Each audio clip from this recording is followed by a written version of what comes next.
আবার ফিরে এলাম। আশা করছি আমার সাথেই আছেন আপনারা। আজ বিশ্ব হিমোফিলিয়া দিবস উপলক্ষে আপনাদের সাথে হিমোফিলিয়া এবং অন্যান্য রক্তরোগ বিষয়ে কিছু সাধারণ প্রশ্ন উত্তর এবং আমার নিজের কিছু বক্তব্য নিয়ে আপনাদের সাথে থাকবো আশা করছি। সামনের সময়টুকুতে আপনার এর মাঝে কোনো প্রশ্ন থাকলে আমার কাছে তুলতে পারেন। আমি জানি যে আপনারা যারা হিমোফিলিয়া রোগী, হিমোফিলিয়া সম্পর্কে তাদের নিজেদের ইতিমধ্যেই বেশ কিছু ধারণা আছে। সত্যি কথা বলতে যে হিমোফিলিয়া রোগীদের যে community haemophilia society of Bangladesh নিজেদের চিকিৎসারে নিজেরাই একটা লিডারশিপের ভূমিকা সারা পৃথিবীতেই পালন করে আসছেন। এবং আমরা হিমোফিলিয়া চিকিৎসার সাথে যারা সংশ্লিষ্ট হেমাটোলজিস্ট, অর্থোপেডিক সার্জন, ফিজিওথেরাপিস্ট এরা এবং হিমোফিলিয়া রোগী নিজেরাই এর চিকিৎসা একটা বড় ভূমিকা পালন করে থাকে। এবং এর চিকিৎসা শুধুমাত্র যে ওষুধপত্র তাই নয়, এর চিকিৎসায় সাংগঠনিক কর্মতৎপরতা একটা বড় একটি অংশ, এবং সেই অংশটি মূলত সারা বিশ্বেই পরিচালিত হয় এর এই রোগে যারা আক্রান্ত তারা এবং তাদের পরিবার ও আত্মীয় স্বজন দ্বারা। তাই আপনাদের এই বিষয়ে আপনাদের পরামর্শ, উপদেশ, প্রশ্ন সবগুলোই আমি স্বাগত জানাই, যার উপর আমরা আলোচনা করতে পারি। এর মধ্যে আপনাদের প্রশ্ন থাকবে আর আমি কিছু মুক্ত আলোচনা করব। যেমন আমরা সবাই জানি যে হিমোফিলিয়া রোগ কি, এটা নিয়ে নতুন করে আমার মনে হয় না খুব বলার কিছু আছে, যে এটা জন্মগত একটা রক্তক্ষরণজনিত রোগ। আমরা জানি মূলত পুরুষরা এটাতে আক্রান্ত হয় এবং নারীরা এটার বাহক হয়, তবে পুরুষরাই যে শুধু আক্রান্ত হবে এটা মনে করার কোনো কারণ নেই। কারণ যে পদ্ধতিতে হয় তার কারণেই পুরুষরাই বেশি হয়, কারণ এটা এক্স ক্রোমোজোম অর্থাৎ লিঙ্গ নির্ধারক ক্রোমোজোম যেটা, সেই এক্স ক্রোমোজোমের দ্বারা বাহিত একটি রোগ, যার জন্য নারীরা এটার বাহক হয়। কি জন্য? কারণ নারীদের যে লিঙ্গ নির্ধারক ক্রোমোজোম এক্স ক্রোমোজোম দুইটা থাকে, যার কারণে তাদের রোগ প্রকাশিত হয় না, তারা বাহক থাকে। কিন্তু পুরুষদের যেহেতু এক্স ক্রোমোজোম একটিই থাকে মাত্র, যার কারণে এই একটি এক্স ক্রোমোজোমে যদি খারাপ থাকে তাহলে তার হিমোফিলিয়া রোগ দেখা যায়। এবং সাধারণ বুদ্ধি থেকে যারা জেনেটিক সংক্রান্ত একটু বুদ্ধি রাখেন তারা বুঝতেই পারবেন যে নারীরা খুব বিরল ক্ষেত্রে হলেও আক্রান্ত হতেই পারেন। আমার নিজেরই এরকম একটি পরিবারের দুই বোন দুজনই আক্রান্ত আছেন। সেটা খুবই দুর্ভাগ্যজনক, কারণ তার বাবা একজন হিমোফিলিয়া রোগী এবং তার মা, তার বাবার খালাতো বোন, তিনি হিমোফিলিয়া রোগের বাহক। এবং তাদের মধ্যে বিয়ে হওয়ার কারণে দুর্ভাগ্যজনকভাবে ওই মেয়ে দুটি তাদের মা থেকে পেয়েছে হিমোফিলিয়া যুক্ত এক্স জিন এবং বাবা থেকেও পেয়েছে হিমোফিলিয়া যুক্ত এক্স জিন, যার কারণে তারা দুটি বোনই এটাতে আক্রান্ত হয়েছে, যদিও এটা একেবারেই বিরল। আর আমাদের দেশে হিমোফিলিয়া রোগীদের যে বড় চ্যালেঞ্জ আমি মনে করি, চিকিৎসার চ্যালেঞ্জ তো অবশ্যই আছে, অত্যন্ত ব্যয়বহুল চিকিৎসা। আমি অবশ্যই চিকিৎসার কথা আসলেই প্রথমেই ধন্যবাদ জানিয়ে নিব ওয়ার্ল্ড ফেডারেশন অফ হিমোফিলিয়ার ইন্টারন্যাশনাল হিউম্যানিটেরিয়ান এইড প্রোগ্রামকে, যার আওতায় পৃথিবীর বহু দেশ, আমার মনে হয় অন্তত 99টি দেশ এই এইডের আওতায় চিকিৎসা পেয়ে থাকে। এবং আমার ধারণা, আমার এ ব্যাপারে সত্যিকারের ডেটা নেই যে আসলে কি পরিমাণ চিকিৎসার জন্য ফ্যাক্টর সাপোর্ট আমরা নিজেদের পকেট থেকে এবং সরকার থেকে পাচ্ছি, আর কতটা আমি এই world federation of humanitarian aid থেকে পাচ্ছি। আমার মনে হয় এই চিকিৎসার সিংহভাগই আমরা পাচ্ছি এই মুহূর্তে ওয়ার্ল্ড ফেডারেশন অফ হিমোফিলিয়ার হিউম্যানিটেরিয়ান এইড থেকে। এবং আমাদের একটি বড় চ্যালেঞ্জ এখানে যেটা আমাদের এই হিউম্যানিটেরিয়ান এইডের সর্বোত্তম ব্যবহার করা। এবং এই সর্বোত্তম ব্যবহারের জন্য আমি সবসময় কিছু নীতি পালন করার চেষ্টা করে থাকি, সেটা হচ্ছে যেন সবচেয়ে কম ব্যবহার করার প্রয়োজন হয়।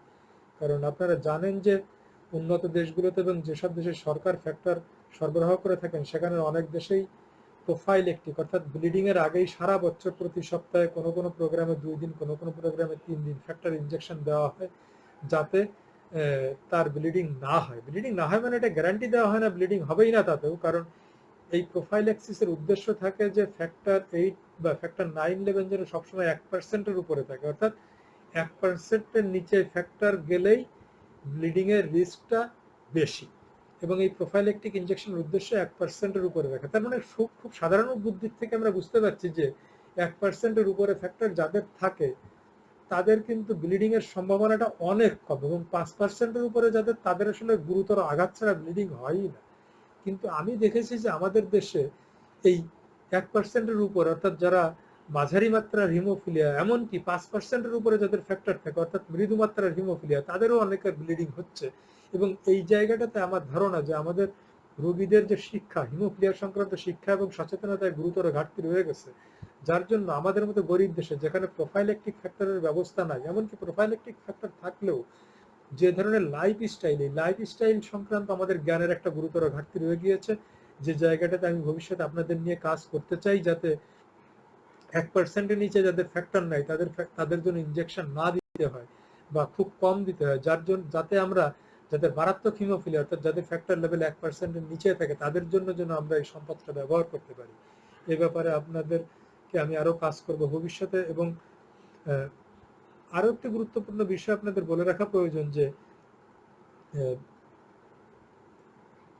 ফ্যাক্টর সময় মতো নেওয়া এবং ফ্যাক্টর যথাযথভাবে নেওয়া। সময় মতো ফ্যাক্টর না নিতে পারলে আমরা বহু সময় দেখেছি যে একজন রোগী ব্লিডিং শুরু হয়েছে, ব্লিডিং শুরু হওয়ার 5-7 দিন পরে এসেছেন আমাদের কাছে ফ্যাক্টর নিতে, এবং এই ধরনের ক্ষেত্রে আসলে ফ্যাক্টর দেওয়াটা কোনো কাজেই লাগে না। রোগী ব্যথার কথা বলে এবং অনেক সময় আমরা অনেকেই ফ্যাক্টর দিয়েও দিচ্ছি, কিন্তু এটা মনে রাখা প্রয়োজন যে একটা ব্লিডিং এর পরে 7-8 দিন পরে অধিকাংশ ক্ষেত্রে ফ্যাক্টর রিপ্লেসমেন্ট কোনো কাজেই লাগে না। আসলে তার আমরা জানি যে হিমোফিলিয়া একটা রোগ, যেটা রক্তের রোগ হলেও আসলে প্রধান ক্ষতিটা ঘটায় আমাদের জয়েন্ট এবং মাংসপেশিতে, এবং এই জয়েন্ট এবং মাংসপেশির যে ক্ষতিটা 7 দিন যদি আমরা ব্লিডিং বন্ধ না হয়ে পড়ে থাকে, তাহলে এটা আসলে কোনো কাজেই লাগে না।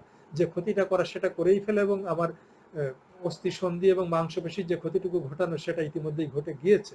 যার জন্য আমি সবার প্রতি আবেদন জানাবো যে ফ্যাক্টর নেওয়ার জন্য আপনাদেরকে অবশ্যই দ্রুততম সময়ে পৌঁছতে হবে, এবং সেটা কিভাবে কার্যকর করা যায় এটার জন্য আসলে 2টা কাজ। এক, আপনাদের দ্রুত পৌঁছানোর সুবিধা, আর 2 নম্বর আপনাদের যতদূর সম্ভব কাছাকাছি চিকিৎসা নিয়ে যাবে, এবং আমরা সে চেষ্টায় আছি। এই মুহূর্তে হিমোফিলিয়া সোসাইটি বাংলাদেশের সহায়তায় আমরা হিমোফিলিয়া ট্রিটমেন্ট সেন্টার দেশের প্রত্যন্ত অঞ্চল অর্থাৎ বিভাগীয় শহরগুলোতে, মেডিকেল কলেজগুলোতে আমরা পৌঁছে দেওয়ার চেষ্টা করছি যাতে আপনারা দ্রুত আসতে পারেন।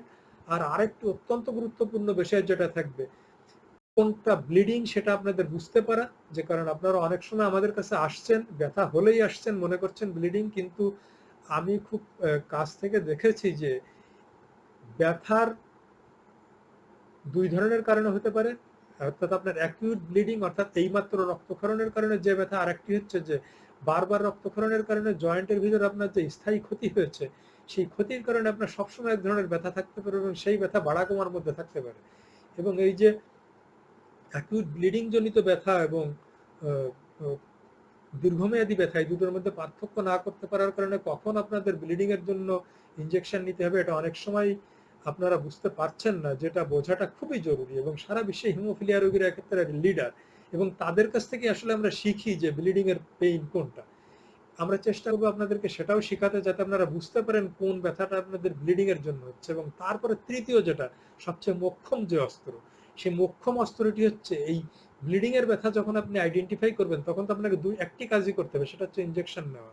সেই ইনজেকশন নেওয়ার জন্য আপনারা চিকিৎসা কেন্দ্রে আসতে পারেন, বুঝতেই পারছেন সেটা আপনার হাতের কাছে নাই, সবসময় সেটা সম্ভব নাও হতে পারে, এবং সবচেয়ে মোক্ষম কাজটি হবে আপনার নিজে নিজে ইনজেকশন নিয়ে নেওয়া। এবং আমরা চেষ্টা করবো সেটা যেন আপনাদেরকে এই ইনজেকশন নেওয়াটা আমরা শেখাতে পারি, এবং সারা বিশ্বেই রোগী নিজে অথবা রোগীর নিকটাত্মীয় কেউ একজন এই ইনজেকশন নেওয়া শিখে থাকেন, যাতে এই ধরনের ব্লিডিং শুরু হলে আমরা দ্রুত ইনজেকশন নিতে পারি। এবং একটি হিমোফিলিয়া রোগীর রক্তক্ষরণ শুরু হওয়ার পরে উপযুক্ত মাত্রার ইনজেকশন এবং সঠিক সময় অর্থাৎ 2 ঘন্টার মধ্যে ইনজেকশন নিতে পারলে আপনারা শুনে অবাক হবেন হয়তো যে আসলে বড় জোর একটি বা 2টি ইনজেকশন দিলেই ওই ব্লিডিংটা বন্ধ করে ফেলা যায়। অর্থাৎ আমাদের মতো দেশে যেখানে অন ডিমান্ড ট্রিটমেন্ট দিতে হচ্ছে, অর্থাৎ প্রোফাইলেকটিক ট্রিটমেন্ট নাই, আমরা অন ডিমান্ড যখন আমাদের প্রয়োজন হচ্ছে তখন আমরা চিকিৎসা দিচ্ছি, সেই ধরনের ক্ষেত্রে আমাদের এই ফ্যাক্টর সবচেয়ে কম ব্যবহার করে সবচেয়ে ভালো ফল পাওয়ার জন্য সঠিক সময় ইনজেকশন, সঠিক মাত্রায় ইনজেকশন, এবং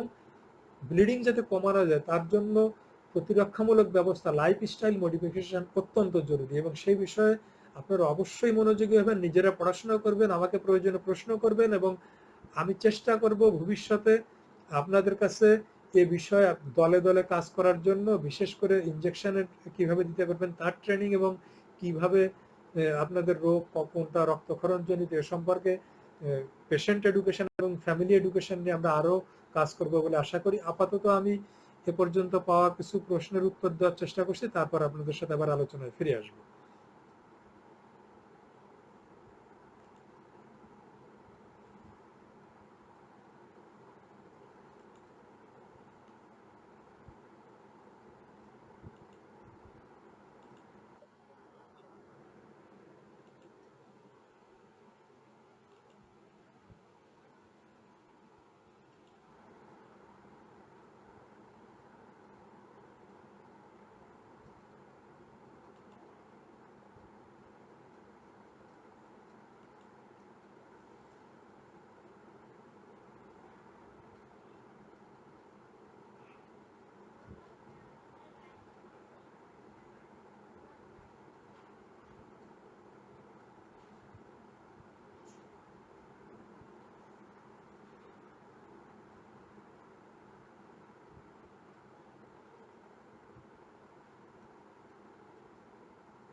হ্যাঁ, সুন্নতে খতনা নিয়ে একজন একটি প্রশ্ন করেছেন যে আপনারা সুন্নতে খতনা কিভাবে করবেন।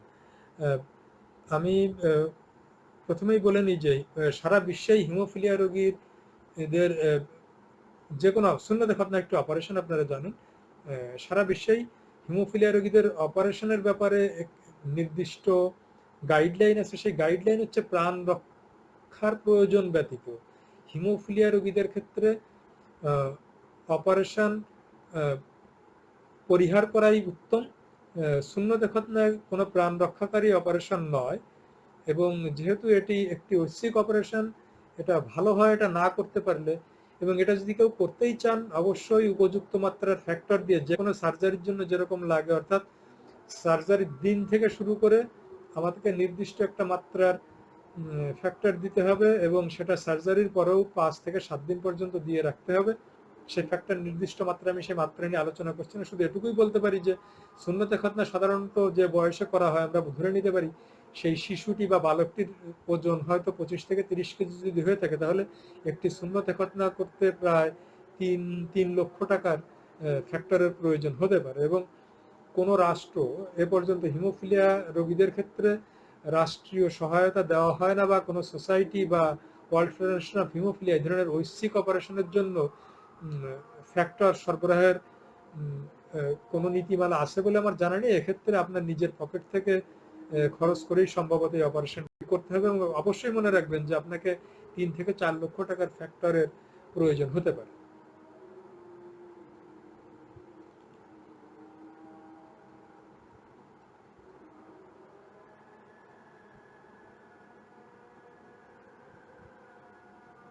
একজন বলেছেন হিমোফিলিয়া রোগী ফ্যাক্টর লেভেল 1.5%। আমি বর্তমানে ঘরে আছি, আমি ঘরে থাকার পর থেকে আমি লক্ষ্য করছি আমার রক্তক্ষরণ।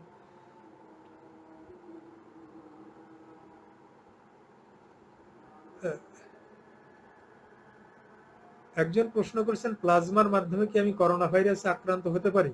খুবই কঠিন প্রশ্ন। আমি এই লাইভে আসার আগেই একটি আমি ট্রান্সমিশন নিউজের একটা আর্টিকেল পড়ছিলাম, আমি ওখানে সাবস্ক্রাইবার, সেখানে আমি দেখতে পাচ্ছিলাম যে আমেরিকাতে প্রচুর পরিমাণে প্লাজমা স্যাম্পলে আমার করোনা ভাইরাসের অস্তিত্ব পাওয়া গেছে, সম্ভবত এরকম বলা হচ্ছিল, কিন্তু সেটা থেকে ইনফেকশন ছড়াতে পারে কি না পারে আমি আমি পরে এই প্রশ্ন, খুব ইন্টারেস্টিং কোশ্চেন, আমি প্রশ্নটার উত্তর দেওয়ার চেষ্টা করব, কারণ আর্টিকেলটা আমি পড়ে শেষ করতে পারিনি যে ঠিক কি ধরনের উপাদান তারা পেয়েছে, ভাইরাস কোনো এনভেলপ নাকি কমপ্লিট ভাইরাস নাকি ভাইরাসের এগেনস্ট অ্যান্টিবডি। আমি পরে আসছি, আসলে খুবই গুরুত্বপূর্ণ একটি প্রশ্ন আপনার প্রশ্ন, মিস্টার শুভ রহমান, অত্যন্ত গুরুত্বপূর্ণ প্রশ্ন। আমি বিষয়টি পড়ে আপনার প্রশ্নের উত্তর আমি অবশ্যই প্রদান করব। তবে 1.5% ফ্যাক্টর লেভেলে স্পন্টেনিয়াস ব্লিডিং যেটা বলে, অর্থাৎ এমনি এমনি রক্তক্ষরণ, এটা ঘটা খুব আনইউজুয়াল, খুবই দুঃখজনক যে আপনার এই এই কঠিন সময় আপনি রক্তক্ষরণের মুখোমুখি হয়েছেন। কিন্তু আপনাকে তো এই অবস্থায় ফ্যাক্টর 9 নিতেই হবে, এবং আমার জানা মতে ফ্যাক্টর 9 আমাদের দেশে মার্কেটে এই মুহূর্তে তেমন একটা নাই। ঢাকা মেডিকেল কলেজ হাসপাতালে বা আপনার কাছাকাছি হিমোফিলিয়া ট্রিটমেন্ট সেন্টার কোথায় আমি ঠিক জানি না, সেখানে আপনি যোগাযোগ করতে পারেন। ইন্টারন্যাশনাল হিউম্যানিটেরিয়ান এইডের আওতায় যে ফ্যাক্টরটা আছে সেটা আপনি পেতে পারেন, আর অথবা প্লাজমা নিতে পারেন নির্দিষ্ট মাত্রা। এবং অবশ্যই প্লাজমা নির্দিষ্ট মাত্রা আসলে কখনোই নেওয়া সম্ভবই নয়, কারণ যে পরিমাণ ফ্যাক্টর প্রয়োজন হয় প্লাজমা দেওয়ার মাধ্যমে সেই পরিমাণ ফ্যাক্টর অর্জন করা আসলে সম্ভবই না। আমরা ফ্যাক্টর 9 দেওয়ার পাশাপাশি কিছু পরিমাণ প্লাজমা হয়তো দিতে পারি। আপনি হিমোফিলিয়া ট্রিটমেন্ট সেন্টারে সরাসরি যোগাযোগ করুন।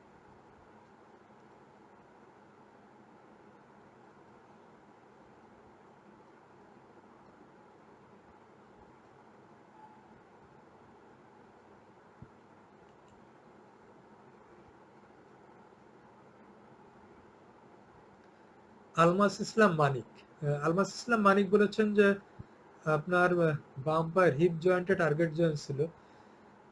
খুবই কঠিন হিপ জয়েন্ট টার্গেট জয়েন্ট হওয়া খুব আনইউজুয়াল। আপনার আসলে জয়েন্টের অন্য কোনো সমস্যা ছিল কিনা এটা দেখা খুব জরুরি। এখন আর ব্লিডিং হয় না বলছেন, কিন্তু হাঁটাচলা করতে গেলে অবশ হয়ে আসে, আবার রেস্ট নিলে এমনিতেই ঠিক হয়ে যায়। আমি কি চিকিৎসা নেব? আপনার হিমোফিলিয়া রোগের ধরন কি ছিল আমি ঠিক বুঝতে পারছি না, কিন্তু হিমোফিলিয়া রোগীদের ক্ষেত্রে আমার মনে হয় আপনার একজন অর্থোপেডিক সার্জনের সাথে আগে পরামর্শ করা দরকার এই মুহূর্তে। কারণ আপনার ওই জয়েন্টটা কতটুকু ক্ষতি হয়েছে, এই জয়েন্টের কারণে আপনার কোনো লিম্ব শর্টেনিং আছে কিনা, লিমিটেশন অফ মুভমেন্ট কতটুকু, কেন আপনার এটা অবশ্যই আসছে, অবশ্যই আসলে কোনো লিমিটেশন অফ মুভমেন্ট থাকতে পারে। এটা আপনার একজন অবশ্যই একজন অর্থোপেডিক সার্জনকে, ভালো একজন অর্থোপেডিক সার্জন যিনি হিমোফিলিয়া রোগীদের জয়েন্ট ইনভলভমেন্ট নিয়ে কিছুটা ধারণা রাখেন, এরকম কোনো একজন অর্থোপেডিক সার্জনকে আপনি যোগাযোগ করুন। দরকার হলে কোনো একটা হেমাটোলজি ডিপার্টমেন্টে আপনি যোগাযোগ করতে পারেন। আর আমি এখানে আপনাকে পরে লিখে আপনাকে কিছু সাজেশন দেওয়ার চেষ্টা করব, মুখে না বলে। আমি তবে শুধু এটুকু বলে রাখছি, একজন অর্থোপেডিক সার্জনের পরামর্শ নেওয়া আপনার খুবই জরুরি আপনার জয়েন্টের অবস্থা বোঝার জন্য, এবং একটা হিপের এক্সরেও করতে হবে, সেই এক্সরেটা করে তারপর অর্থোপেডিক সার্জনকে যোগাযোগ করুন।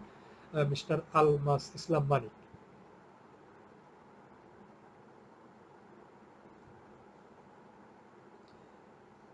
মিস্টার রিয়াদুল ইসলাম রাতুল প্রশ্ন করেছেন, হিমোফিলিয়া রোগীদের ওজন কত হতে হবে? আমার ওজন 5 ফুট 2 ইঞ্চি, ওজন 45 কেজি, এটা কি পারফেক্ট?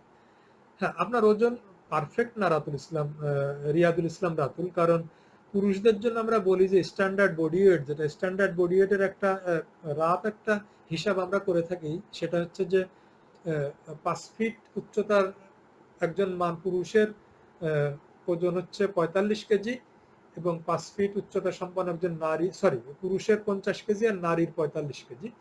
আর এর চেয়ে বেশি প্রতি ইঞ্চির জন্য 2.3 কেজি। তার মানে আপনার 5 ফুট 2 ইঞ্চি যদি হয়, তাহলে আপনার স্ট্যান্ডার্ড ওজন হওয়ার কথা ছিল আসলে 54 সাড়ে 54 কেজি।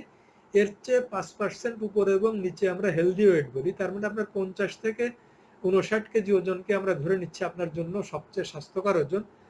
আর আপনার গ্রহণযোগ্য ওজন যেটা, সেটা 10%, সরি 20% উপরে নিচে, সেক্ষেত্রে 46 থেকে 64 আপনার জন্য গ্রহণযোগ্য ওজন। আপনি তারও একটু নিচে আছেন, যার জন্য আপনাকে আমি আসলে আন্ডারওয়েটই বলবো। তবে আন্ডারওয়েট আপনার হিমোফিলিয়ার জন্য আসলে কোনো বিপদ নয়। হিমোফিলিয়ার জন্য আসলে বিপদ বা অভিশাপ বলতে পারেন অতিরিক্ত ওজন। আমরা কোনোভাবেই অ্যালাউ করব না যে আপনার অতিরিক্ত ওজন হোক হিমোফিলিয়া রোগীর জন্য। হ্যাঁ, আপনি আপনার ওজন একটু বাড়াতে পারেন একটু খাওয়া দাওয়া করে, কিন্তু অবশ্যই আপনার ওজন উপরের দিকে থাকার চেয়ে নিচের দিকে থাকা অবশ্যই অবশ্যই ভালো। আমি আপনার জন্য উপদেশ থাকবে, আপনার ওজন আপনি হয়তো বাড়াতে পারেন কিছুটা অন্য স্বাস্থ্যগত কারণে, কিন্তু কোনো অবস্থাতে আপনি 59 কেজির উপরে যাবেন না, চেষ্টা করবেন 55 কেজির নিচে থাকার। মিস্টার রিয়াদুল ইসলাম রাতুল।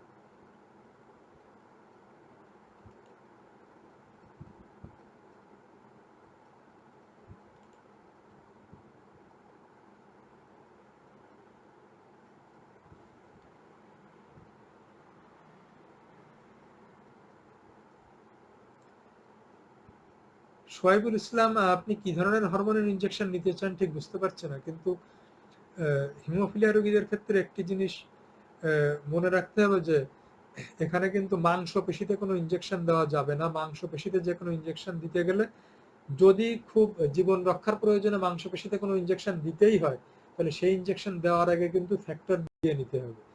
অবশ্যই চামড়ার নিচে কোনো ইনজেকশন দিতে চাইলে, শিরায় কোনো ইনজেকশন দিতে চাইলে ঠিক আছে, কিন্তু মাংসপেশিতে কোনো ইনজেকশন দিতে গেলে অবশ্যই আপনার এমন একটা মাত্রা ইনজেকশন নিতে হবে, যেমন ফ্যাক্টর 8 এর ক্ষেত্রে আমরা বলি যে অন্তত 25 থেকে 30 ইউনিট প্রতি কেজি এরকম মাত্রায় আপনার একটি ফ্যাক্টর ইনজেকশন দিয়ে নিতে হবে, এবং ফ্যাক্টর 9 এর ক্ষেত্রে এটা 50 থেকে 60 ইউনিট প্রতি কেজিতে ইনজেকশন দিয়ে নেওয়ার পরে তারপর আপনি মাংস ইনজেকশন দিবেন, তার আগে মাংসপেশিতে ইনজেকশন অবশ্যই নয়।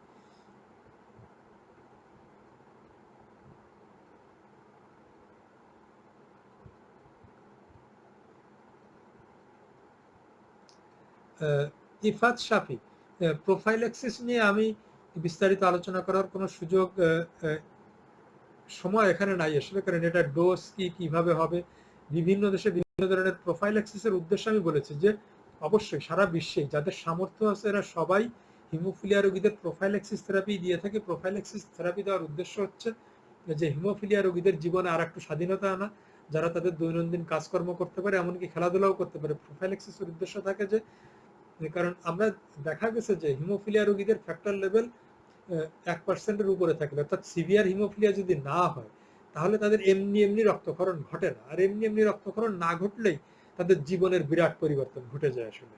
কারণ আর এমনি এমনি রক্তক্ষরণ না ঘটলে তারা মোটামুটি স্বাভাবিক চলাফেরা সব কাজকর্ম করতে পারে। এই ধরনের রোগীদের ক্ষেত্রে প্রোফাইল্যাক্সিস থেরাপি দেওয়া হয়, এবং তারা যদি কোনো অ্যাক্টিভিটিতে জয়েন করতে চায়, মনে করেন উন্নত দেশগুলোতে তাই তারা পাশাপাশি কোনো খেলাধুলাও করতে চায়, তাহলে খেলাধুলার আগে তারা অতিরিক্ত আরো একটা ডোজের ফ্যাক্টর দিয়ে নিয়ে কোনো খেলায় অংশগ্রহণ করতে পারে। এভাবে প্রোফাইলেটিক থেরাপির মাধ্যমে একজন হিমোফিলিয়া রোগী মোটামুটি স্বাভাবিক মানুষের মতো একটি জীবন যাপন করতে পারে। এটাই প্রোফাইলেটিক থেরাপির উদ্দেশ্য। প্রোফাইলেটিক থেরাপি দিতে গেলে কি ডোজে দিতে হবে সেটা আমি বিস্তারিত আলোচনা করব না, কারণ এক এক দেশে এক এক, ইন্ডিয়ানরা এক ধরনের তারা লো ডোজ প্রোফাইলেক্সিস ব্যবহার করে, মাত্র 10 থেকে 20 ইউনিট প্রতি কেজি সপ্তাহে 2 থেকে 3 দিন করে। আবার উন্নত বিশ্বে প্রায় 40 থেকে 50 ইউনিট প্রতি কেজি সপ্তাহে 3 দিন যদি আমার অর্ডিনারি ফ্যাক্টর হয়, আর এক্সটেন্ডেড হাফ লাইফ ফ্যাক্টর হলে সেটা সপ্তাহে 2 দিন, এবং ডোজ আরও একটু কম হয়। তবে ডোজ নিয়ে আলোচনা নয়, এবং দুই ধরনের ডোজেরই কিছু সুবিধা অসুবিধা আছে। সুবিধাটা অবশ্যই অর্থনৈতিক, আর অসুবিধাটা কম ডোজের আর বেশি ডোজের সুবিধা হচ্ছে অবশ্যই কার্যকারিতা বেশি। আর তবে আমাদের দেশের মতো গরিব দেশে এটা অত্যন্ত ব্যয়বহুল হওয়ার কারণে আমরা প্রোফাইল্যাক্সিসের কথা আসলে ভাবছি না, কারণ এটিকে বহন করার মতো সামর্থ্য আমার দেশের বা আমাদের রোগীদের এই সামর্থ্য নাই। তাই আমাদেরকে আসলে অন ডিমান্ড ট্রিটমেন্ট, অর্থাৎ রক্তক্ষরণ ঘটলে যে চিকিৎসা, সেই পলিসির মধ্যে আমরা থাকছি। তবে কেউ যদি ব্যক্তিগত উদ্যোগে কোনো ধনী ব্যক্তি প্রোফাইল্যাক্সিস নিতে চায় সেটা তার চয়েস, কিন্তু আমরা হিমোফিলিয়া ট্রিটমেন্ট কমিউনিটি আপাতত সাধারণভাবে পাবলিক হেলথ পার্সপেক্টিভে এটা আমরা পরামর্শ দিচ্ছি না বাংলাদেশের জন্য।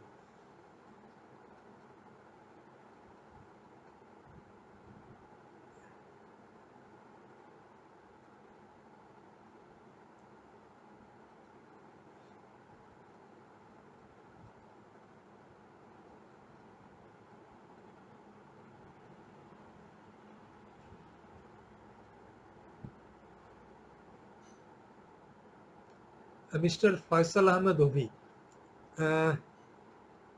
পেটে ব্লিডিং বলতে আপনি কি বোঝাচ্ছেন আমি জানি না। পেটে ব্লিডিং বলতে আমি ধরে নিচ্ছি আপনি পেটে ব্লিডিং বলতে পেটের যে ব্লিডিং এটা আমার পেটের কোয়ালে হতে পারে একটা আঘাত লেগে, আর একটা হতে পারে পেটের মধ্যে কোনো অর্গানে, পেটের মধ্যে কোনো অর্গানের ব্লিডিং। কিন্তু আমরা এটাকে হিমোফিলিয়া রোগীদের যে রক্তক্ষরণগুলো এটাকে আমরা দুই ভাগে ভাগ করি। একটা হচ্ছে প্রাণঘাতী বা লাইফ থ্রেটেনিং ব্লিডিং, আর একটি হচ্ছে সিরিয়াস ব্লিডিং। আগে আমরা মেজর এবং মাইনর বলতাম, কিন্তু মাইনর বলতে ভুল বোঝানো হইতো বলে আমরা ওটাকে মাইনর না বলে এখন বলি সিরিয়াস ব্লিডিং।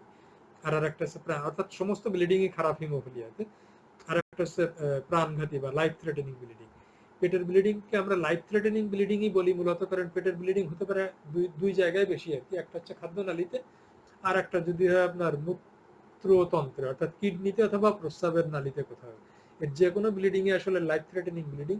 তবে এখানে বরফ শেক দিয়ে কাজ করার সম্ভাবনা খুব কম। পেটের ওয়ালে যদি ব্লিডিং হয়, যেরকম পেটের মাংসপেশিতে অর্থাৎ হাঁটুতে বা মাংসপেশিতে যেটা বরফ শেক দিয়ে কাজ হয়, সেটা খাদ্যনালী আপনি বুঝতেই পারছেন যে আপনার এই পেটের যে ঠান্ডার শেক খাদ্যনালী পর্যন্ত আসলে পৌঁছাবে না।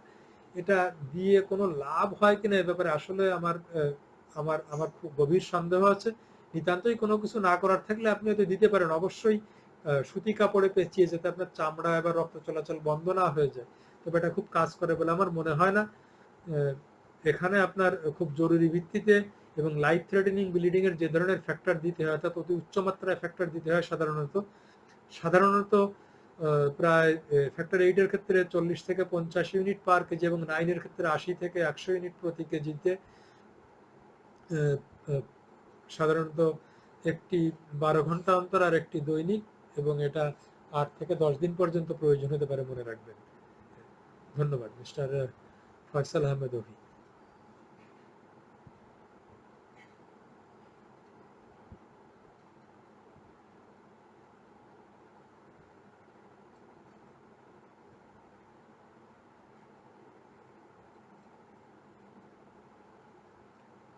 মিস্টার শুভ রহমান, রক্তের প্রোডাক্ট যখন আমরা নিই আমাদের আসলে হিমোফিলিয়া রোগীর ক্ষেত্রে সমস্ত চিকিৎসা পদ্ধতির কিছু সুবিধা অসুবিধা আছে। আমরা যারা প্লাজমা নিয়ে যাদেরকে চিকিৎসা দিয়ে থাকি, প্লাজমার কারণে আমাদের অ্যালার্জি উৎপন্ন হওয়ার সম্ভাবনা খুব যে বেশি থাকে তা না। রক্ত সঞ্চালনে যেটা বেশি থাকে, কারণ অ্যালার্জিটা তৈরি হয় সাধারণত রক্তের শ্বেতকণিকায়, অন্যের শরীরের শ্বেতকণিকা শরীরে ঢোকার কারণে। প্লাজমাতে সাধারণত এটা তেমন একটা থাকার কথা নয়, তারপরেও আপনার অ্যালার্জি হয়েছে প্লাজমার বিরুদ্ধে।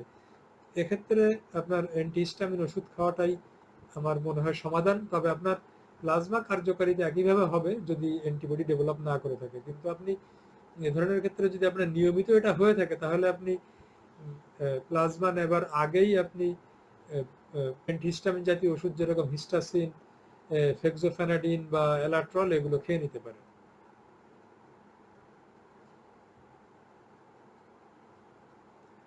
হ্যাঁ, মিস্টার আলমাস ইসলাম মানিক, হ্যাঁ, হিমোফিলিয়া রোগীদের ব্যথার জন্য প্যাথিডিন অত্যন্ত সেফ। কারণ এটা অ্যাকচুয়ালি মরফিন জাতীয় ওষুধই সবচেয়ে নিরাপদ এবং কার্যকরীও বটে। এখানে বরং সাধারণত অন্যান্যদেরকে ব্যথার যে ওষুধ দেওয়া হয়ে থাকে যেরকম ক্লোফেনাক বা ডাইক্লোফেনাক বা আইবুপ্রোফেন জাতীয় ওষুধ, এগুলো আপনাদের জন্য বিষতুল্য। কারণ এটা রক্তক্ষরণ বন্ধে অনেকগুলো সৈন্যবাহিনী থাকে, যেরকম ফ্যাক্টর 8 ফ্যাক্টর 9 একই সাথে আসছে প্লেটলেট, ওগুলো প্লেটলেটের কার্যকারিতা কমিয়ে দেয়। যার জন্য আমি আপনাকে নিশ্চিত করছি যে রাজশাহী মেডিকেল কলেজ যে আপনাকে প্যাথিডিন দেয় সেটা একদম ঠিক আছে। তবে প্যাথিডিন না দিয়ে প্যারাসিটামল দিয়ে যদি ব্যথা কমে যায় তাহলে প্যারাসিটামল একটা ব্যবস্থা হতে পারে। আর তা না কমলে প্যাথিডিন বা প্যাথিডিন জাতীয় আরও কিছু ওষুধ আছে যেরকম আপনার সিনথেটিক সেন্ট্রালি অ্যাক্টিং কিছু ওষুধ আছে যেরকম আপনার ট্রামাডল হাইড্রোক্লোরাইড অথবা সিনথেটিক আপনার মরফিন, এগুলো দেওয়া যেতে পারে। তবে আপনাকে নিরাপদ ওষুধই দেওয়া হচ্ছে।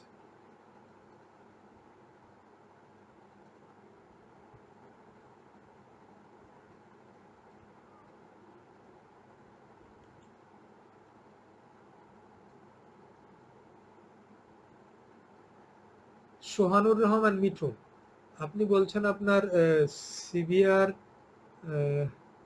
chest pain on the left side of my chest, and I have also blood pressure problem, low blood pressure. What should I do?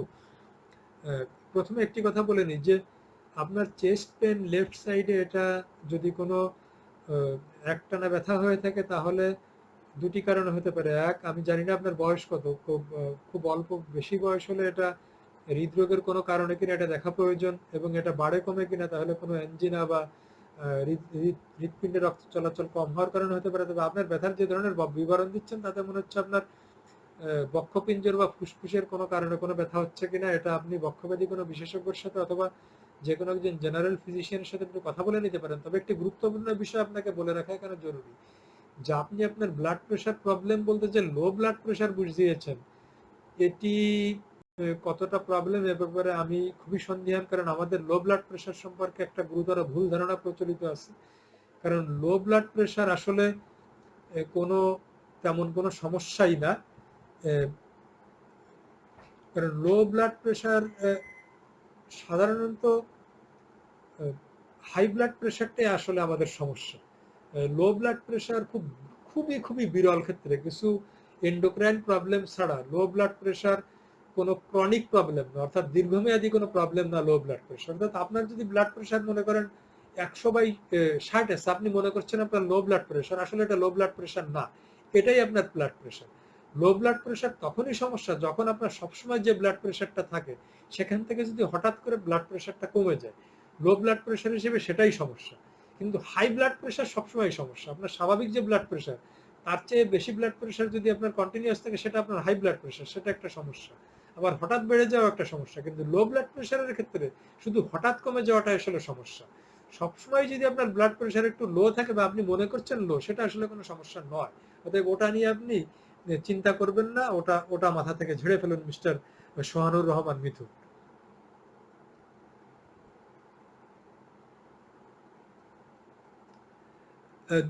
Mister Sohabul ইসলাম, দুঃখিত, প্লাজমা নর্মাল ফ্রিজে রেখে পরবর্তীতে দেবার কোনো সুযোগ নেই, এর কার্যকারিতা নষ্ট হয়ে যায়। বিশেষ করে ফ্যাক্টর 8 এর কার্যকারিতাটা দ্রুতই নষ্ট হয়ে যায়।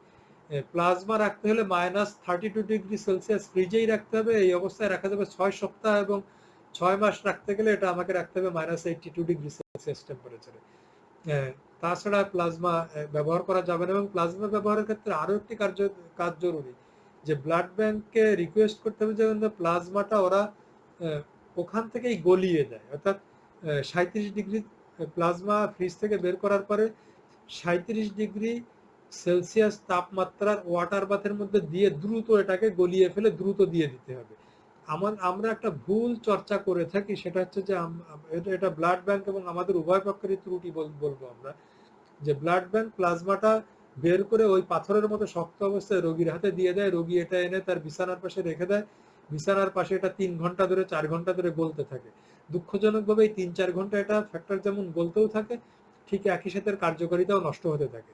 যার জন্য নিয়ম হচ্ছে যে এটা ফ্রিজ থেকে বের করে 10-15 মিনিটের মধ্যে এটা গলিয়ে ফেলতে হবে, এবং পরবর্তী আধা ঘন্টার মধ্যে এটা, বা আধা ঘন্টা বা 1 ঘন্টার মধ্যে রোগীর শরীরে দিয়ে দিলে সবচেয়ে বেশি কার্যকারিতা পাওয়া যায়। ধন্যবাদ।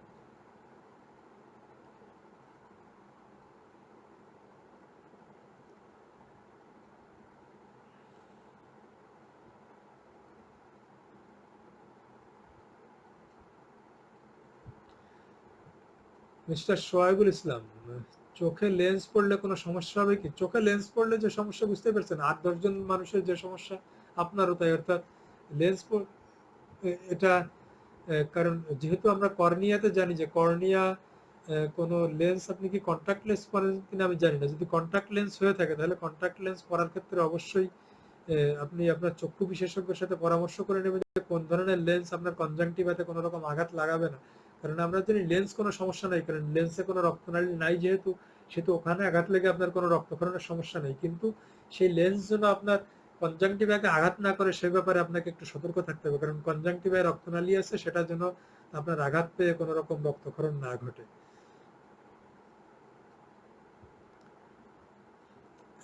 চন্দন দেবনাথ, না, এরকম কোনো প্রমাণ পাওয়া যায়নি। করোনা ভাইরাসে আক্রান্ত হলে রক্তক্ষরণের প্রবণতা বাড়তে পারে কিনা, এই ধরনের কোনো আহ, আহ, আমি এ পর্যন্ত পাইনি। আমি এ কয়েকদিন পড়াশোনা করছিলাম এটা নিয়ে, তবে যেটি পেয়েছি সেটা হচ্ছে যে রক্ত জমাট বাঁধার প্রবণতা, অর্থাৎ থ্রোম্বোসিস, পালমোনারি এম্বোলিজম, অর্থাৎ রক্তনালীর অনেক রোগীরই রক্তনালী এবং রক্তনালীর মধ্যে রক্ত জমে যাওয়ার কারণে মারাত্মক কিছু জটিলতা তৈরি হচ্ছে ফুসফুসের রক্ত জমে যাওয়ার কারণে। এবং এই ধরনের পরিস্থিতিতে কিছু ইনজেকশন দেওয়ার, অর্থাৎ রক্ত পাতলা করে দেওয়ার জন্য কিছু ইনজেকশন দেওয়ার প্রয়োজন হচ্ছে। এবং সেটা একটা চ্যালেঞ্জের বিষয় হতে পারে যে হিমোফিলিয়া রোগী যারা, তাদের যদি এই রক্ত জমাট বাঁধার সমস্যা শুরু হয় এবং তাদের যদি এই রক্ত গলানোর ওষুধ, অর্থাৎ রক্ত জমাট বাঁধা ঠেকানোর ওষুধ যেগুলোকে বলে, ইনোক্সাপেরিন গ্রুপের বা ফন্ডাপেরিনেক্স গ্রুপের, যেগুলো ক্লেক্সেন বা এরকম নামে পাওয়া যায়, এই ওষুধগুলো দিতে গেলে উল্টো তাদের রক্ত ক্ষরণের জটিলতা হয় কিনা, এমন হতে পারে হয়তো এই ধরনের সিচুয়েশনে ফ্যাক্টর 8 দিয়ে একই সাথে ফ্যাক্টর 8 দেওয়া বা ফ্যাক্টর 9 দেওয়া এবং একই সাথে ক্লেক্সেন ইনজেকশন দেওয়ার প্রয়োজন হতে পারে। এটা একটি জটিল সমস্যা সৃষ্টি করতে পারে। তবে আমার হাইপোথিসিস বলে যে রক্ত জমাট বাঁধার যে জটিলতার মুখোমুখি করোনা রোগীরা হচ্ছেন, কোভিড-19 রোগীরা হচ্ছেন, কে জানে হিমোফিলিয়া রোগীদের হয়তো এই জটিলতা হওয়ার সম্ভাবনা একটু কম হলেও হতে পারে তাদের হিমোফিলিয়া রোগ থাকার কারণে।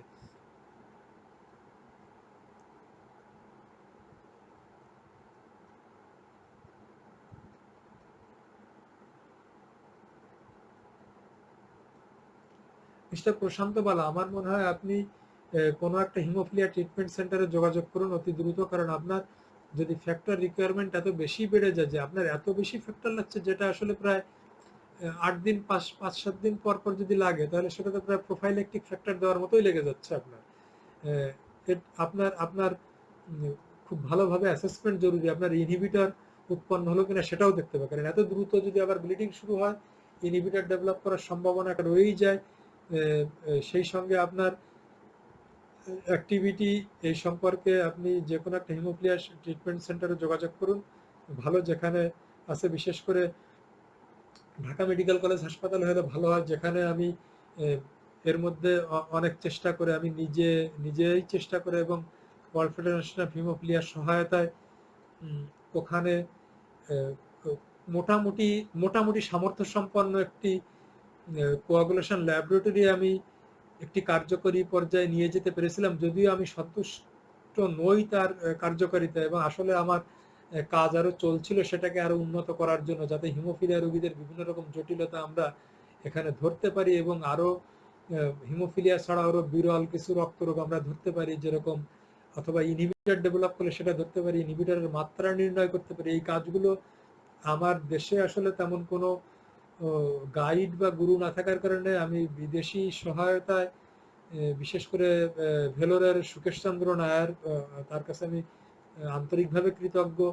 World federation of haemophilia, Asia Pacific haemophilia working group এবং লন্ডনের রয়্যাল লন্ডন হসপিটাল, এদের সহায়তায় আমি কিছু সক্ষমতা অর্জন করতে সমর্থ হয়েছিলাম ঢাকা মেডিকেল কলেজ হাসপাতালের হিমোফিলিয়া ট্রিটমেন্ট সেন্টারে, বিশেষত কোয়াগুলেশন ল্যাবরেটরিতে ওখানকার টেকনোলজিস্টদের অক্লান্ত সহায়তায়। কিন্তু দুঃখজনকভাবে আমার সাম্প্রতিক প্রমোশন হওয়ার পরে আমি ওখান থেকে চলে গিয়েছি। আমি চেষ্টা করছি এবার ওখানে ফিরে আসতে পারি কিনা, যাতে আমার অপূর্ণ কাজগুলো করতে পারি, এবং আমি আসলে ওখানে থাকতে পারলে ওখানে থেকে আমি অন্যান্য কিছু সেন্টারের কিছু চিকিৎসক এবং টেকনিশিয়ানদের ট্রেনিংও শুরু করেছিলাম। সেটা করতে পারলে আমি আসলে ওখানকার সামর্থ্য ব্যবহার করে দেশের অন্যান্য জায়গায় ওই সামর্থ্যটা গড়ে তুলতে পারতাম। সেটা যেহেতু অন্য জায়গায় আমি এখনো গড়ে তুলতে পারি নাই, যদিও আমি ঢাকা মেডিকেল কলেজে নাই, কিন্তু আমি যাদেরকে শিখিয়েছিলাম তারা ওখানে আছে এবং তাদের সাথে আমার টেলিফোনে যোগাযোগ আছে, এবং কখনো কখনো আমি এখনো আনঅফিসিয়ালি ঢাকা মেডিকেল কলেজে যেয়ে তাদের কাজে সহায়তা করছি।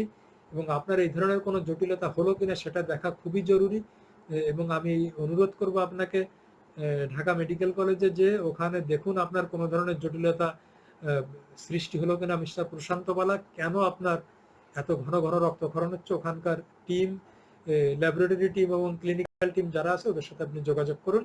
ওরা প্রয়োজনে আমার সাথে ফোনে যোগাযোগ করবে, আমি প্রয়োজনীয় সহায়তা করার জন্য আমি চেষ্টা করব। প্রয়োজনে আমি ঢাকা মেডিকেল কলেজে আনঅফিসিয়ালি এসে এই সমস্যাটা সমাধান করার চেষ্টা করবো, যে কেন আপনার এত ঘন ঘন রক্তক্ষরণ হচ্ছে, এর পিছনে কি সমস্যা দায়ী আছে।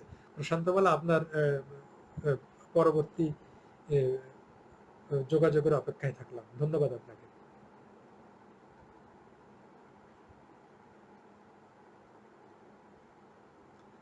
মিস্টার সাইফুল ইসলাম, আমি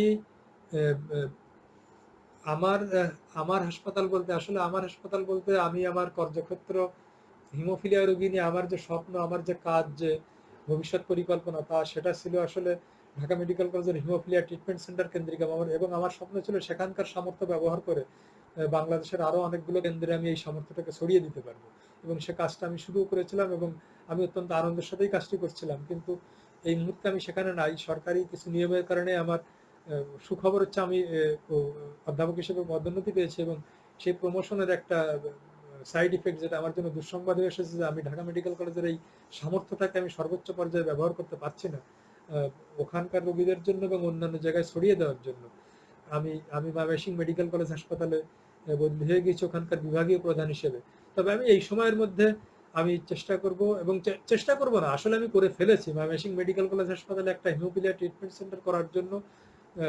ওখানে আমি ওয়ার্ল্ড ফেডারেশন অফ হিমোফিলিয়ার হিউম্যানিটেরিয়ান এইড থেকে যে ফ্যাক্টর পাওয়া যায় সেটা তো পাওয়া যাবেই, তবে সেটি আসলে একমাত্র কাজ নয়। শুধু চিকিৎসার উপাদান পেলেই তো হবে না, চিকিৎসা কার্যকরীভাবে দেওয়ার জন্য যে সামর্থ্য, চিকিৎসা দেওয়ার সামর্থ্য, সেটা হচ্ছে আমাদের চিকিৎসক দলের সামর্থ্য, এবং সেই সাথে ওখানকার রোগ নির্ণয় এবং রোগের জটিলতা নির্ণয়ের যে সামর্থ্য, আমি যে দেখেছি ময়মনসিংহ মেডিকেল কলেজ হাসপাতালে কোয়াগুলেশন ল্যাবরেটরি আসলে কোনো কিছুই নাই। আমি সেখানে এর জন্য যে জিনিসগুলো প্রয়োজন সেটার চাহিদা আমি অলরেডি কর্তৃপক্ষকে দিয়েছি। সেগুলো পেলে আমি যে যে সময়টুকু ওখানে থাকবো আমি চেষ্টা করব ওখানকার টিমকে আমি সহ ওখানে স্বল্পতম সময়ের জন্য ওখানে যতদূর সম্ভব সক্ষমতা বৃদ্ধির জন্য, এবং এই লকডাউন পরিস্থিতি চলে গেলেই অন্তত হিমোফিলিয়া ট্রিটমেন্ট সেন্টার ওখানে চালু হয়ে যাবে, এ ব্যাপারে নিশ্চিত থাকতে পারে। ধন্যবাদ।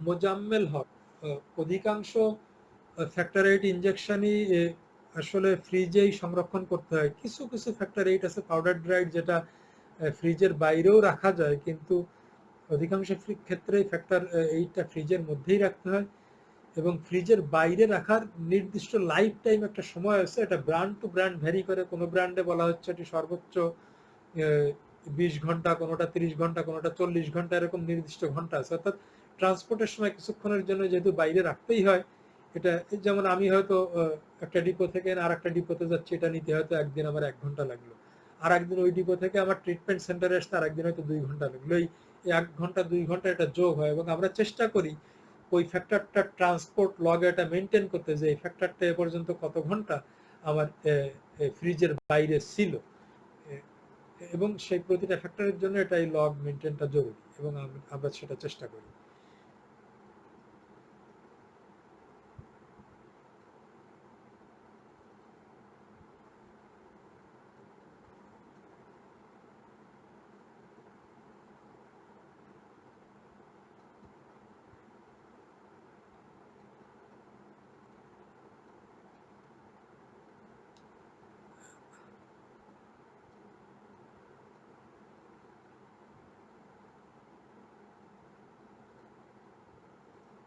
আমি নতুন করে প্রশ্ন খুঁজছি আছে কিনা।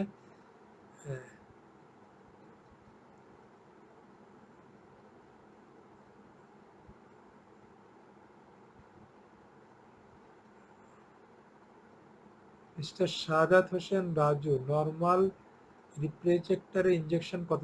আমার মনে হয় নর্মাল রেফ্রিজারেটর বলতে চেয়েছেন আপনি। নর্মাল রেফ্রিজারেটরে ফ্যাক্টর ইনজেকশন যেটা আপনার এটার ফ্যাক্টর 8 এর এক্সপায়ারি ডেট পর্যন্তই থাকে। অ্যাকচুয়ালি ফ্যাক্টরটা নর্মাল রেফ্রিজারেটরেই রাখতে হয়। আমাদের প্লাজমা রাখার জন্য আবার -32 ডিগ্রি লাগে, এটা ভুল বুঝবেন না। আমার ধারণা -32 ডিগ্রি ফ্রিজ বলেছিলাম যেটা, সেটা নিয়ে আপনি হয়তো ভুল বুঝে থাকতে পারেন।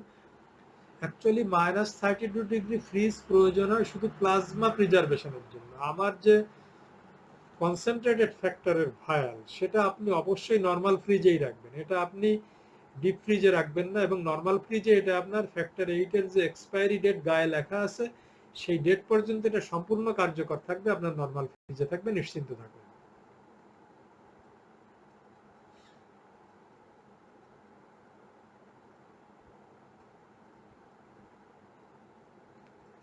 শুভ রহমান চমৎকার একটি প্রশ্ন করছেন। অতিরিক্ত প্লাজমা ব্যবহার করলে ইনহিবিটর হতে পারে কিনা? প্রশ্নটার উত্তর সরাসরি না দিয়ে আমি একটু কিছু তথ্য তুলে দিই। অ্যাকচুয়ালি ইনহিবিটর ডেভেলপ করার নির্ভর করে 2-3টি বিষয়ের উপর।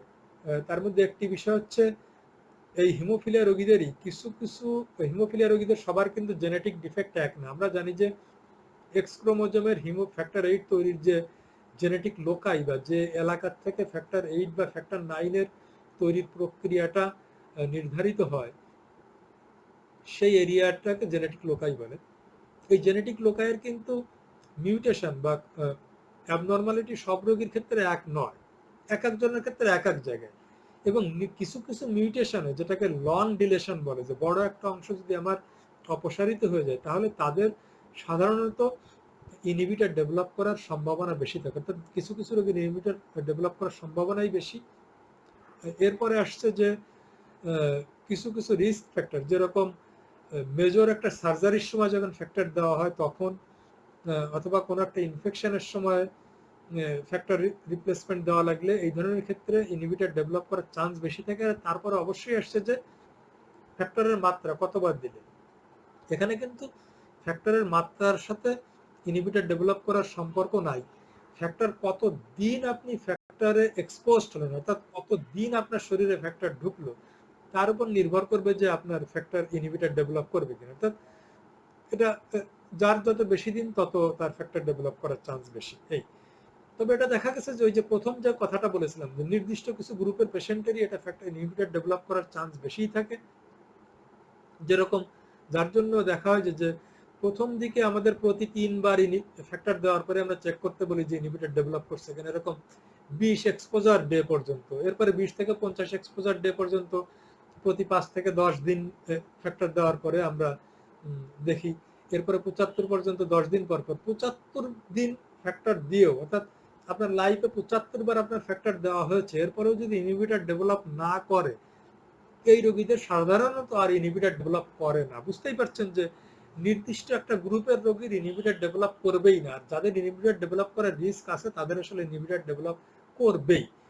এখন আপনি কম ফ্যাক্টর দিবেন, আপনি প্রথমেই বললাম যেটা কিন্তু ফ্যাক্টর কত দিন দিচ্ছেন তার উপর নির্ভর করছে, কি মাত্রায় দিচ্ছেন তার উপরে না। এখন আপনি কি ইনহিবিটর ডেভেলপ করে ঠেকানোর জন্য আপনি কি ফ্যাক্টর না দিয়ে থাকবেন? না, আপনি সেটা তো পারবেন না। অর্থাৎ আপনাকে চিকিৎসা দেওয়ার জন্য আপনি ফ্যাক্টর নিলেন না ইনহিবিটর ডেভেলপ করার ভয়, কিন্তু তাতে আপনার জয়েন্ট নষ্ট হয়ে গেল, তাহলে আপনার কি লাভ? তাহলে যে ইনহিবিটর ডেভেলপ করলে তো আপনি ফ্যাক্টর নিতে পারবেন না, তাতে আপনার জয়েন্ট খারাপ হবে। কিন্তু আপনি যদি ইনহিবিটর ডেভেলপ করার ভয় যদি ফ্যাক্টর নাই নেন, তাহলে তো আপনি আপনি আপনার ব্লিডিং ঠেকাইতেই পারলেন না। এটা তো আপনার নন্দলালের মতো হয়ে গেল যে বাইরে গেলে গাড়ি চাপার ভয় আপনি বাইরে যাচ্ছেন না, কিন্তু আপনি বাইরেই যদি না যান তাহলে আপনার লাইফের জীবনে আপনার অর্থ থাকলো কি?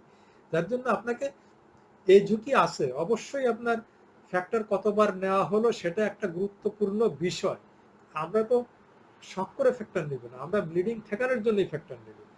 আমার অন ডিমান্ড, যখন ব্লিডিং হবে আমাকে তখন ফ্যাক্টর নিতেই হবে, যে কয়দিন নেওয়া সেটা নিতেই হবে। হ্যাঁ, আপনি আপনার ফ্যাক্টর নেওয়ার পরিমাণ কমাতে অবশ্যই পারেন, সেটা আপনার হাতে। কিভাবে কমাতে পারেন? প্রথমেই যেটা আলোচনা শুরুতেই যেটা বলেছিলাম, আপনার যখন ব্লিডিং হবে আপনি সময় মতো ফ্যাক্টরটা নিন। আপনি যদি সময় মতো অর্থাৎ 2 ঘন্টার মধ্যে ফ্যাক্টর নেওয়া শুরু করতে পারেন, তাহলে হয়তো আপনার একটি বা দুটি ফ্যাক্টর ইনজেকশনে হয়তো আপনার ব্লিডিং বন্ধ হয়ে যাবে।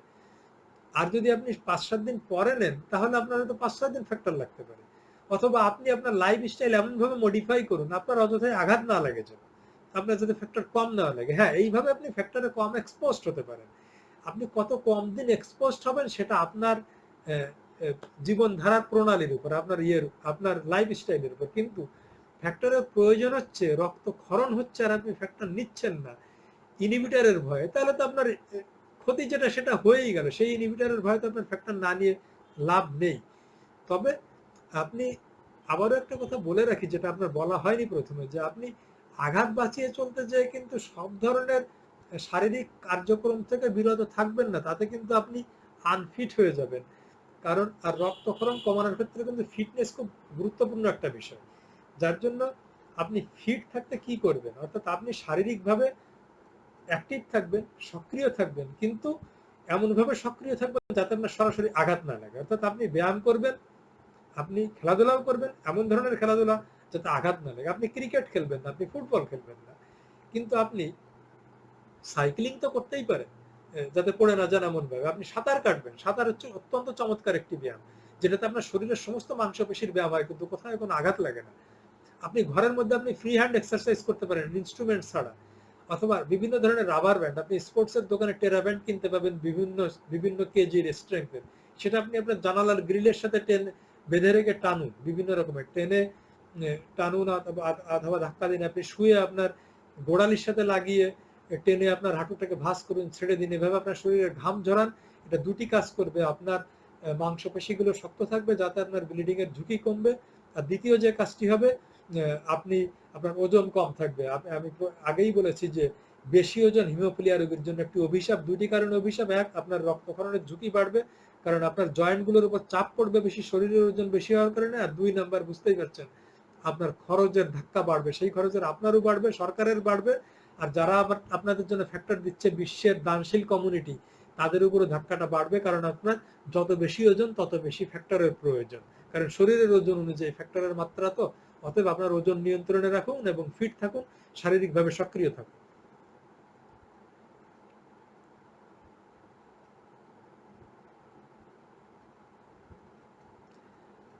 হিমোফিলিয়া শাহিন, হ্যাঁ, আপনি বলেছেন যে হিমোফিলিয়া রোগীদের সবচেয়ে বেশি মারাত্মক সমস্যা অতিরিক্ত ব্লিডিং, এর ফলে জয়েন্টগুলো নষ্ট হয়ে যাওয়া।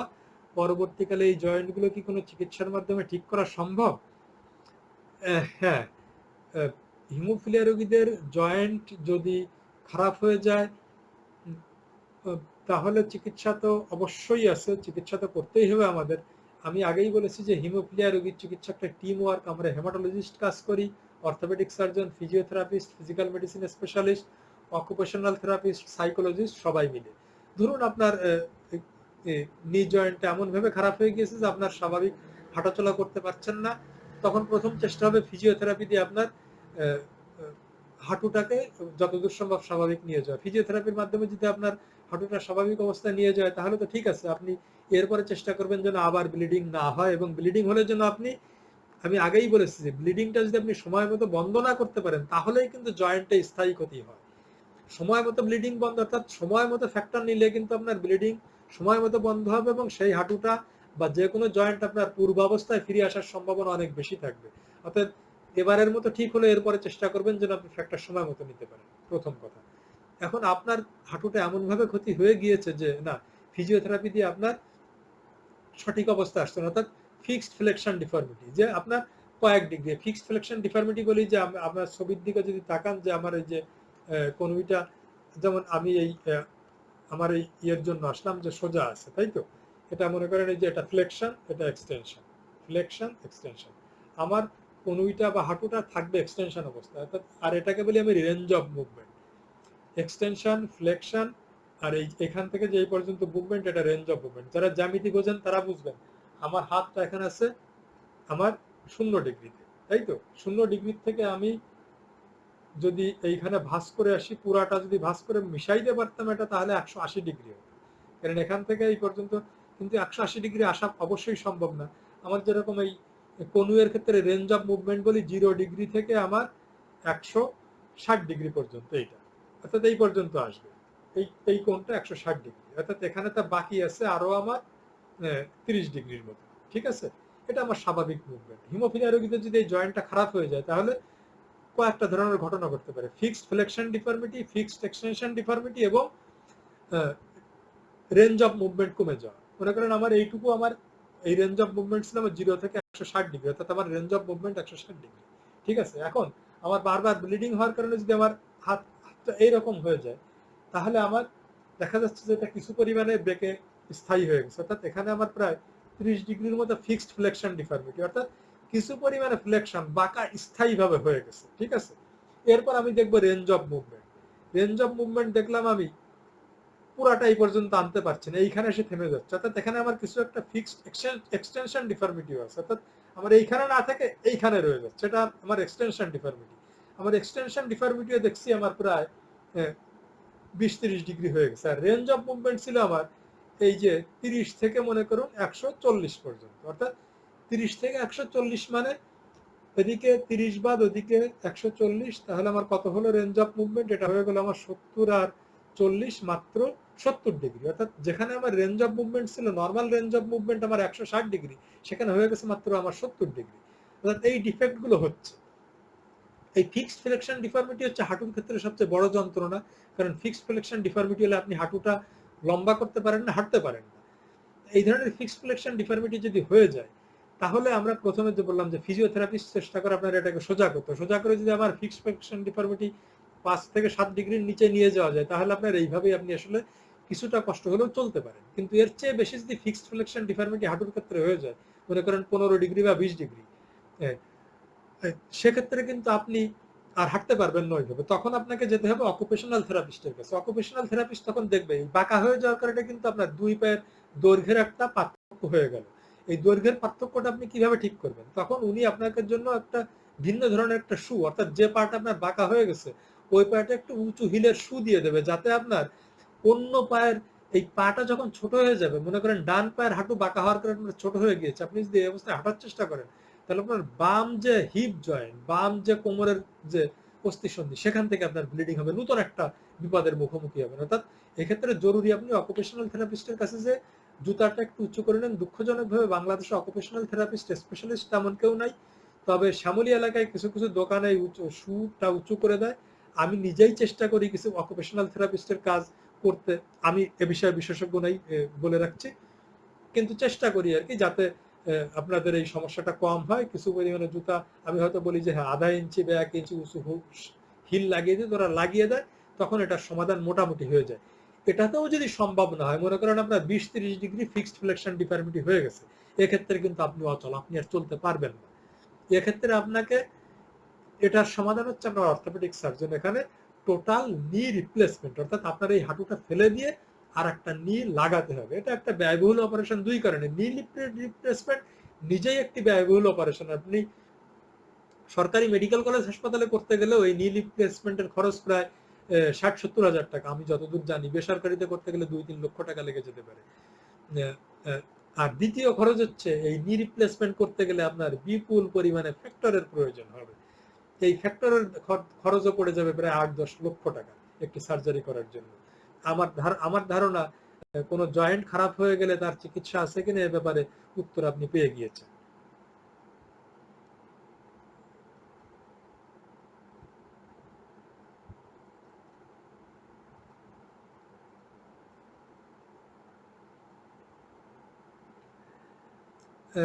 প্রশান্ত বলা করোনা ভাইরাসের কারণে ফ্যাক্টর পাওয়ার ক্ষেত্রে কোনো সমস্যা হওয়ার কথা না, কারণ ওষুধের দোকানগুলো সবই খোলা আছে। মূল সমস্যা আসলে আমাদের দেশে ফ্যাক্টরের সাপ্লাই অনেক কম, যেহেতু ক্রয় কম। তবে আবারও আসি যে ওয়ার্ল্ড ফেডারেশন অফ হিমোফিলিয়ার ইন্টারন্যাশনাল হিউম্যানিটেরিয়ান এইড মানবিক সহায়তা, যেটার কারণে আমাদের দেশের রোগী এবং আমরা উভয় অত্যন্ত কৃতজ্ঞ। সেই এইডের ওষুধ আমাদের হিমোফিলিয়া ট্রিটমেন্ট সেন্টারগুলোতে আছে আমার জানা মতে। দুঃখজনকভাবে আমার বর্তমান সেন্টার যেটা ময়মনসিংহ মেডিকেল কলেজ, সেখানে এটি নাই, কারণ সেটি যখনই পৌঁছানোর কথা তখনই লকডাউন শুরু হওয়ার কারণে ওখানে পৌঁছাতে পারেনি। কিন্তু যে সেন্টারগুলোতে ফ্যাক্টর পৌঁছেছে, আপনারা সেখানে যোগাযোগ করলে ফ্যাক্টর অবশ্যই পাবেন। তবে আবারও বলছি, ব্লিডিং এর পরে সময় মতো পৌঁছান এবং অবশ্যই আমাদের বিশেষজ্ঞর কাছে সরাসরি সহায়তা নিন, কারণ সমস্ত ব্যথাই কিন্তু ব্লিডিং এর জন্য না। কোনটা ব্লিডিং এর জন্য না, সেটা বোঝার চেষ্টা করুন, নিজেরা শিখে নিন এবং নিজেরাই একসময় শিক্ষকের ভূমিকা অবতীর্ণ হন।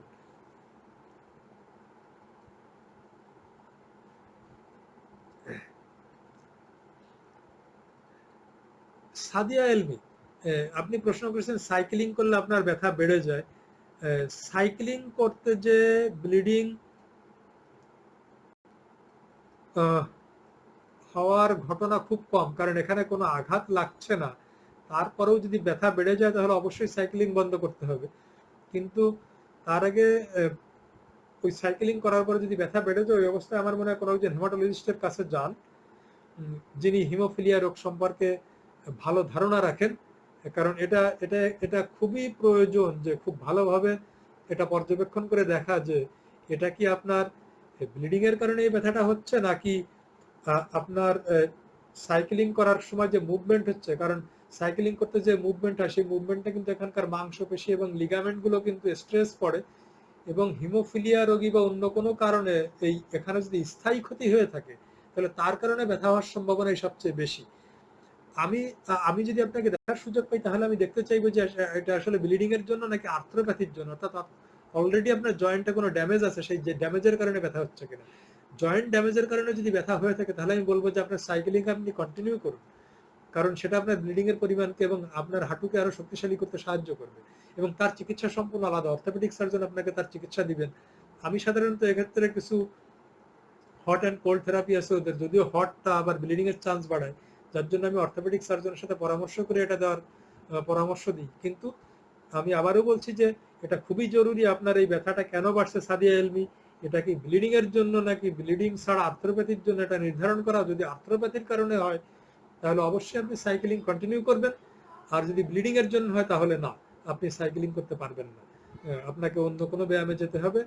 সম্ভবত আপনি হাঁটুর যে ব্যায়াম, সেই হাঁটুর ব্যায়ামের ক্ষেত্রে আপনার টেরাব্যান্ড ব্যবহার করতে পারবেন, অর্থাৎ যেখানে কম চাপ লাগে, অথবা সাঁতার একটা ভালো পদ্ধতি হতে পারে। টেরাব্যান্ড যেটা বলেছিলাম আপনি, যে প্লাস্টিকের রাবারের ব্যান্ড স্পোর্টসের দোকানগুলোতে পাওয়া যায়, অথবা যে কম্প্রেসেবল বল ব্যবহার করতে পারেন, বল পা দিয়ে চেপে দেওয়া, এগুলো পাওয়া যায়, এটা ব্যবহার করতে পারেন ব্যায়ামের জন্য।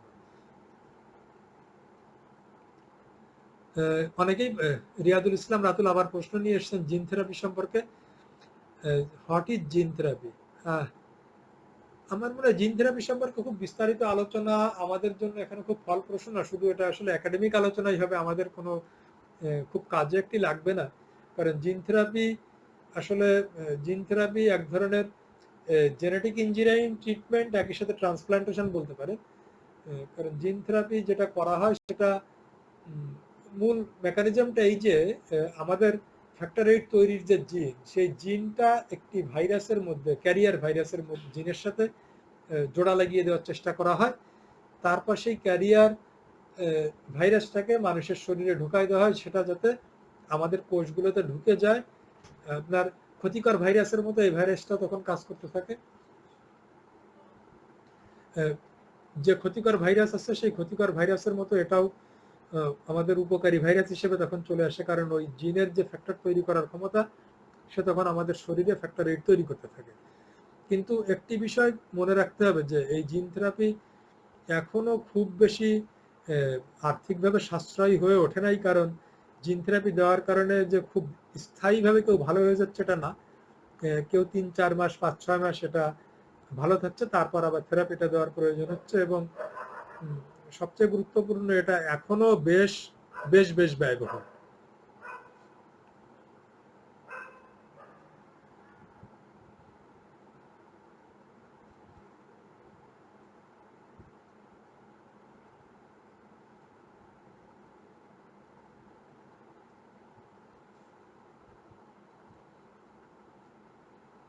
হ্যাঁ, আমি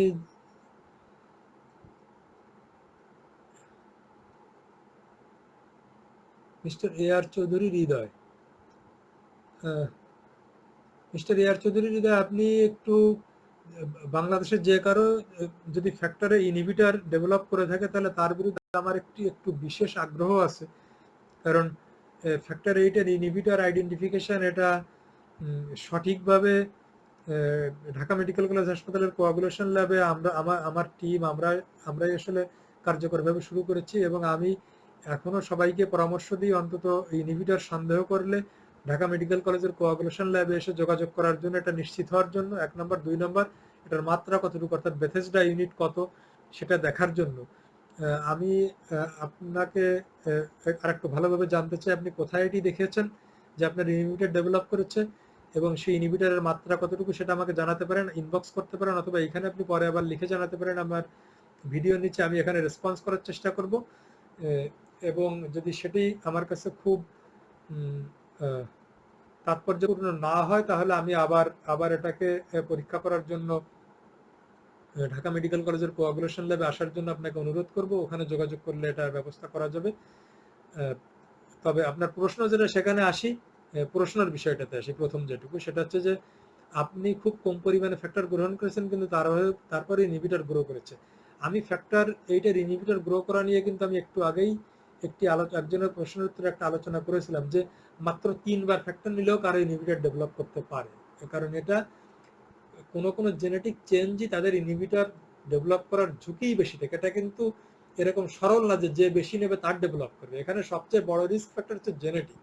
নির্দিষ্ট কিছু রোগী তাদের রোগের ধরনের কারণে, কারণ হিমোফিলিয়া রোগীদের সবার জেনেটিক ডিফেক্ট কিন্তু একরকম না, এক একজনের এক এক রকম। এবং এই জেনেটিক ডিফেক্টের ভিন্নতার কারণে কোনো রোগীদের ইনহিবিটর ডেভেলপ করার ঝুঁকি বেশিই থাকে। এবং তাদের ক্ষেত্রে কারোর ক্ষেত্রে মাত্র 3 ডোজ নিলেও হতে পারে, কারোর 10 ডোজ নিলে, কারোর 20 ডোজ নিলে, কারোর 50 ডোজ। এবং 75 ডোজের মধ্যেও যাদের ফ্যাক্টর ইনহিবিটর ডেভেলপ গ্রো করে নাই, তাদের ক্ষেত্রে কিন্তু আর ইনহিবিটর ডেভেলপ করার সম্ভাবনা খুব খুব কম। অর্থাৎ যাদের ইনহিবিটর ডেভেলপ করার সম্ভাবনাযুক্ত জেনেটিক রিস্ক ফ্যাক্টর আছে, তাদের এই 75 ডোজের মধ্যেই হয়ে যাবে, এরপরে আর হবে না সাধারণত। খুবই বিরল এরপর হওয়া। আমার ধারণা আপনি বুঝতে পেরেছেন আমার কথা।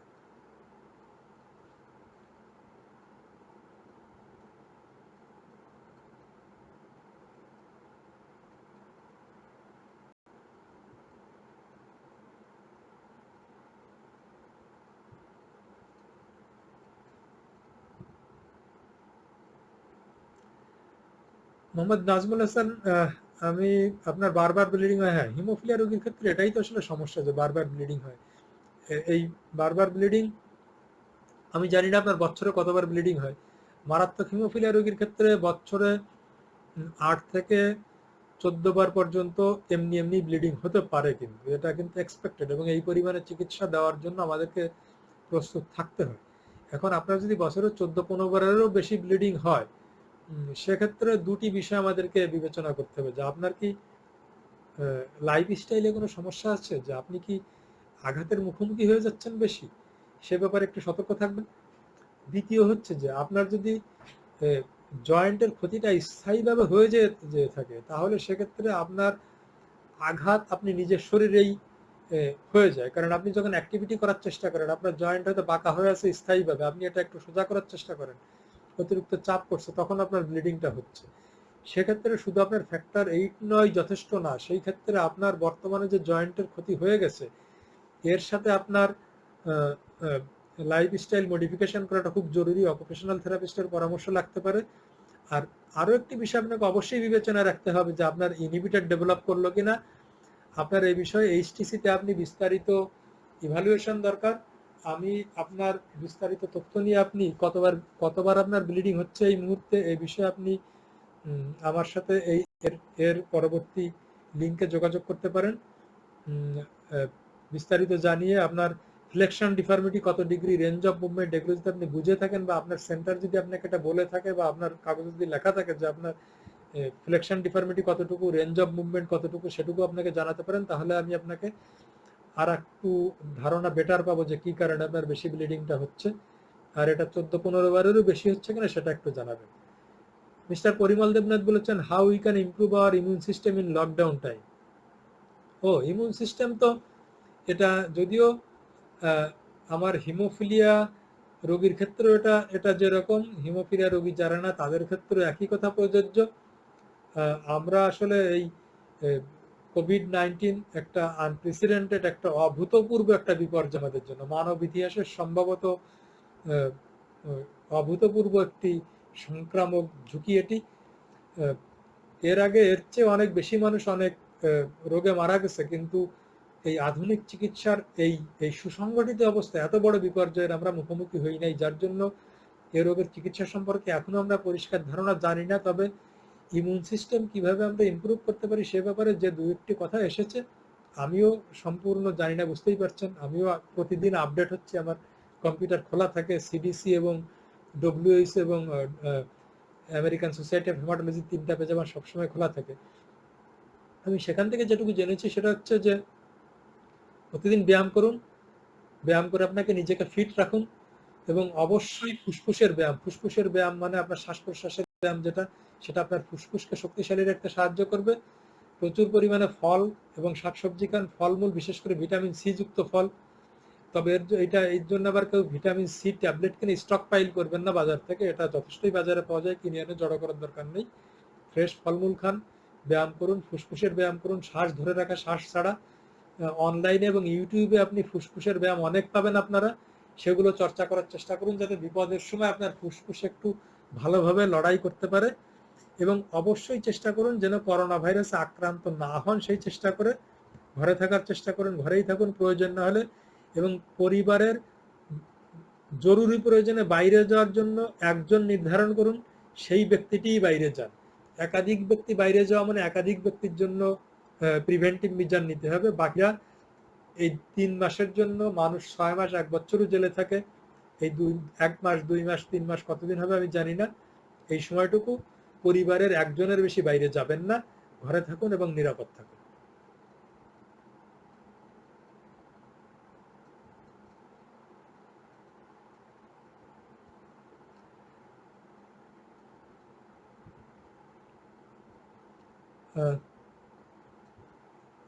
আমি যদি আমি প্রায় 1 ঘন্টা আমার আপনাদের সাথে থাকার কথা ছিল, আমি প্রায় 1 ঘন্টা 10 মিনিট কাটিয়ে ফেলেছি। নতুন করে যদি কোনো প্রশ্ন না থাকে, তাহলে আমি কিছু আজকের মতো শেষ কিছু বক্তব্য রেখে আমার আজকের এই লাইভ শেষ করতে যাব। আবারও মনে করছি যে গেট ইনভলভ। এবার বিশ্ব হিমোফিলিয়া দিবসের যে আমি শুরুতেই বলেছিলাম যে আমার হিমোফিলিয়া নিয়ে এত এত কার্যকরী এবং এত আহ, অর্থবোধক স্লোগান এত এত মাত্র 2 অক্ষরের মধ্যে এ পর্যন্ত আমি পাইনি। দুঃখজনকভাবে সেবারই আমরা ইনভলভ থাকতে পারলাম না। অনলাইনে সেটার সেই দুধের স্বাদ ঘোলে মেটানোর চেষ্টা করলাম আমরা কাছাকাছি থেকে।